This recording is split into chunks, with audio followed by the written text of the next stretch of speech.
Hi, and welcome to Focus on Health. I'm Jay Cohen, the branch director of the Winsted YMCA, part of the Northwest Connecticut Y, and we're happy to have you with us. As we do each week, we're going to be talking about organizations and initiatives and individuals and families that are doing something fun and interesting to improve community health. And there's always something great going on, and of course, it's early April, and the weather is finally turning around, and what we like to see in spring. So people are really getting out there and getting active and able to work off those winter pounds. But tonight we've got some great guests. I've got with me Dennis Miner, the director of New Hartford Parks and Recreation, as well as Marcy Swift, a certified school psychologist in private practice in Simsbury. So we're going to be talking to them and finding out how they're involved in health in the community, and I think you'll be pleasantly surprised with some of the stuff we learned tonight. So Dennis, you've been a Parks and Recreation director for quite a number of years now, and being a past career of mine, I certainly love and appreciate all the great work that you do. And actually, you're our first guest. Well, we serve Winsted. We're located in Winsted. We serve the entire northwest corner. So I'm glad to finally have a guest on that's from outside of the main town, so people really get the sense of the areas that we serve. But we'd love to hear about the great things that you're doing, because it complements so well what the Y does. Well, Jay, thanks for having us tonight. Really appreciate that. Over the past couple of years, some of the things we've done to get the community involved. We had a couple of panels last year. We did a panel on obesity. We did a panel on bullying. And one of the interesting facts that I found is that more people are dying, for the first time, more people are dying from obesity than from hunger. So what that says is that people are eating, but they're not eating healthy. And with bullying, and we're going to do a second session in the fall, but with bullying, 1 out of every 6 of our young people are being bullied every day. And when I say every day, I mean it doesn't end on Friday when they go home, because we have cyberbullying, and that takes you right into the weekend, and it follows you all the way through. So in the fall, we're going to have our part 2 of those 2 panels.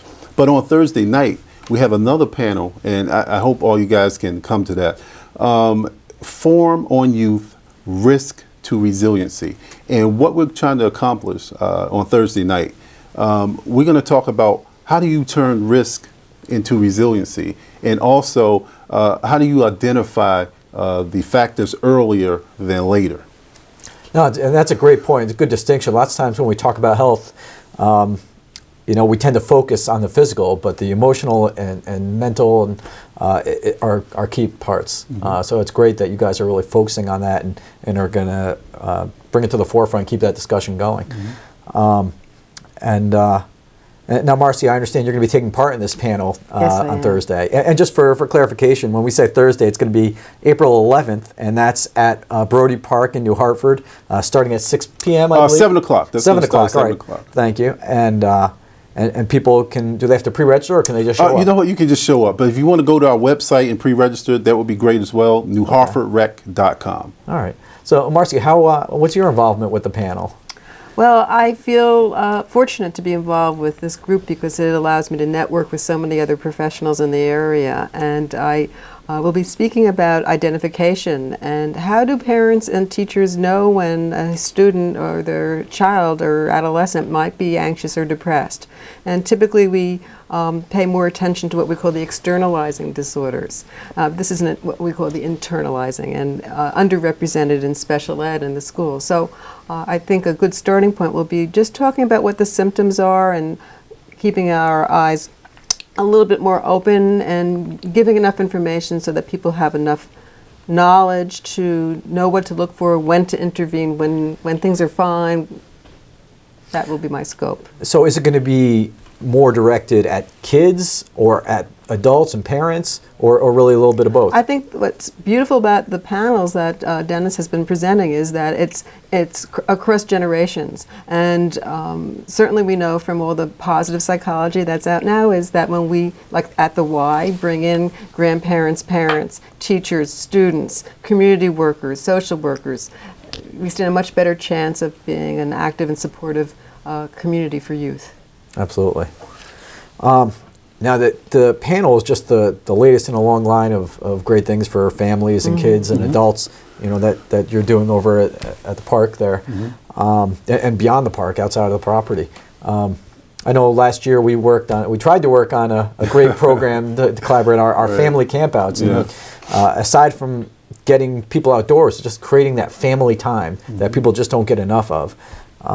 So what are some other things that you've been doing that are able to get families together just for that quality time? Well, like you said, Jay, last year we tried to do some family campouts. I think we tried 3 or 4 times, and it rained every day. Yeah, so we'll try it again this year. But, our summer camp that's coming up, we run a robust summer camp at Camp Brody.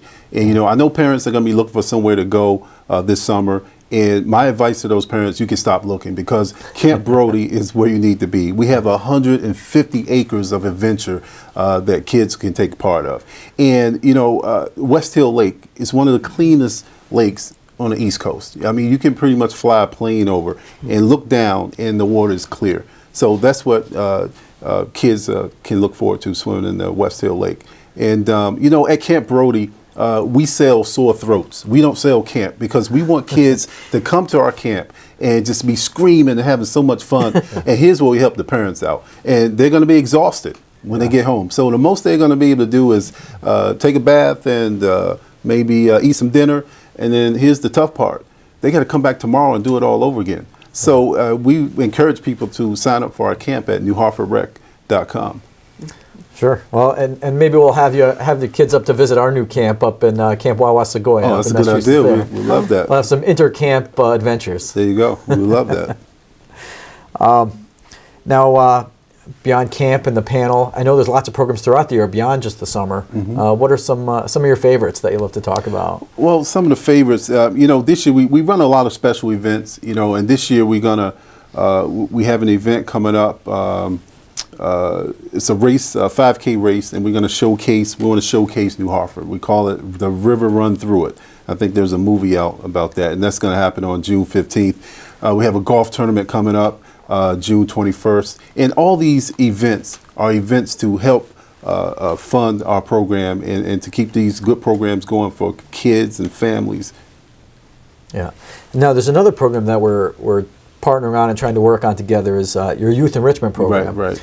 Or, we like to call it YEP. There's the YEP, that's right, it's short. We call it YEP. And what we want to do with the YEP program, we're trying to create leaders and mentors. The initial scope of that was we wanted kids to join a group that was non-competitive, but they're able to attract other kids who may not be playing sports and in the band or different things like that. And we had a kickoff a couple of weeks ago. We went to a ropes course, and a lot of kids really challenged themselves. Some of these kids otherwise wouldn't get out there and do some of the things they did. And I mean, I tried some of the high elements, and I was screaming out there. I haven't done that in a while. And so they were probably chanting, "Go Dennis, go Dennis!" Yeah. And so we got the kids out there, and we have a whole list of activities. I'm really happy about this YEP program, and these kids are gonna. When they transition out, they're going to be the guys who recruit other kids into this program. We just started this year, and we're looking to keep that going forever and ever. And I know on Thursday at 6 o'clock, just prior to the panel, we're going to be having a planning meeting, kind of even looking towards YEP and teen programming for the fall. So, we invite any teens who want to come on out 6 o'clock, a little before the panel, and help determine the future of the teen program. Be great. That'd be great. And again, that's at the Berkshire Hall at Brody Park. Now, Marcy, there's a lot that you do with health beyond the panel. What are some of the things that you like to work on? Oh, well, in my private practice, I've done that for about 35 years, and I was consulting psychologists for a number of private and public schools during that time period.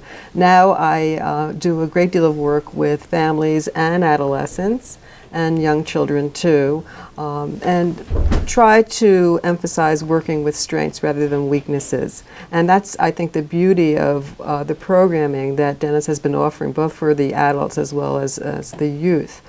We were so mired in looking at disabilities and weaknesses. The DSM is just filled with all this. And positive psychology has come up with ways to focus on, especially young adults and teens, their strengths, their passions, their values, helping them to identify who they are better, having them be mentored by healthy adults as they separate from home, having them have relationships with teachers and social workers and really a whole community of people, because all the research shows us that this is how we do help youth to grow up, and it's an investment for all of us. And I love the idea that the YEP program is so preventative and forward-thinking, that these kids will come in and get skills that they'll have lifelong, and I just think it's wonderful, because for so long we haven't focused enough on that. We haven't been a team, and to see it going on in Brody Park, I think it says a lot about the thoughtfulness and the research that's gone into presenting something like this. Absolutely. And I guess to turn back to the panel, you know, you're calling it risk to resiliency. Yes. You know, what do you really mean by resiliency? You know, when we speak of it, we talk about bouncing back. You know, we know that we will have some type of trauma. Something happens from the moment we're born. That's traumatic, right? Absolutely. And I love some of the studies that they've come up with lately, and we have so much good research that's happened lately. And one of them talks about how they studied children, and the children that had something difficult and challenging for them, who did the best, were children who had adults in their lives who, for example, if it were their family, told them tales of adversity, but with how they overcame it, so that they develop a family value system and identity. And in fact, after that study, after 9/11, they realized that there was another opportunity to look at children who had been traumatized at the same time, which is what you want when you're doing your research. So they went back to the kids all over the country and tested for their resiliency, and the ones that had this family dynamic of being connected through story and communication did the best in terms of getting over their anxiety. You know? Excellent. Yeah. Now, how do we, so we can actively instill that just by Absolutely. Yes. developing those connections? That's the beauty of Yeah. it all. All different kinds of connections. Connections in the school, connections in the home, connections with, the camp counselor that teaches someone how to swim, or the teamwork that comes out of being connected to a peer. Yeah, Yeah. absolutely. Yeah. Great. Let's see. Now, I understand you also you use a harp therapeutically, and so we're really thrilled. We're actually going to have Marcy give us a quick harp demonstration, and we're going to sit back. Hopefully, when it comes back to us, we're not completely asleep because we're so relaxed. But you know, this is a first. Not that our show has been on the air that long, but I'm excited that we're going to have a musical guest, a musical entertainer. So, if you wouldn't mind, we'd love to hear a little bit of your work on the harp. I thought you'd never ask. All right, wonderful. All right, so while Marcy gets that ready,